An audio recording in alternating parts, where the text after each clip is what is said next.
We have the honor to be here today with Rabbi Yosef Mizrahi. Rabbi, with all the Arabs screaming Free Palestine and asking for the Jews to leave Israel, what does Free Palestine really mean? It's one of the biggest scams in the history of the world. There's no such thing, Palestine. It's a whole made-up name. The name Palestine was given to the Holy Land by the Romans 2,000 years ago as a punishment to the Jews. The reason the Romans named Israel Palestine 2,000 years ago is because they named it after the Philistines, which was a whole different nation. It's nothing to do with the Arabs. The nation that Shimshon the prophet was fighting them. They were in the place of Gaza, in those areas where the Arabs today are. This was a different nation. And now the Palestinians in 1964, the help of the liberal lefty Jews, who unfortunately all the problems we have comes from them, if you didn't realize it by now. They are the one who encouraged them to use that name, because the British also called it Palestina after the Romans. And when the British, which were not exactly crazy about us, together with the Arabs that lived there from Syria, Iraq, from Lebanon, from other countries, all of a sudden they decided to use the name Palestinian after the Philistines, after the Romans who named Israel Palestine, and after the British who adopted that name. But there's no such a nation, Palestinians. They don't have a history, they never had an anthem, they never had a representative in the United Nations, and they don't have even one history book. Not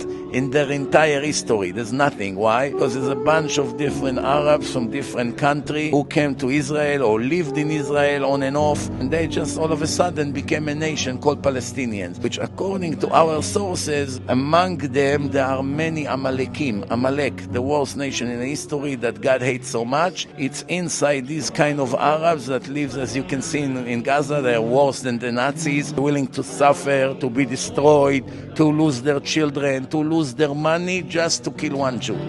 And the Nazis never agreed to suffer in order to kill Jews. Would love to kill Jews as long as they don't have to sacrifice anything. If a Nazi would have to give his hand in order for him to kill 100,000 Jews, he will never agree. Any one of these Palestinians, those that behaves like the devil, if you tell them, would you sacrifice your hand in order for you to kill a Jew? He would say, not only my hand, I rather die and my children will die just to kill one Jew. That's never happened in history, something like this. Willing to take all the suffering in the world just to hurt a Jew. And the Nazis were not like that. They are the worst devil the world have ever seen. You can see ISIS, this, Hamas, all made up from the same thing. Fortunately, this is what we have to deal with. The good news is that in the end, when it's all be over, there will be happy days.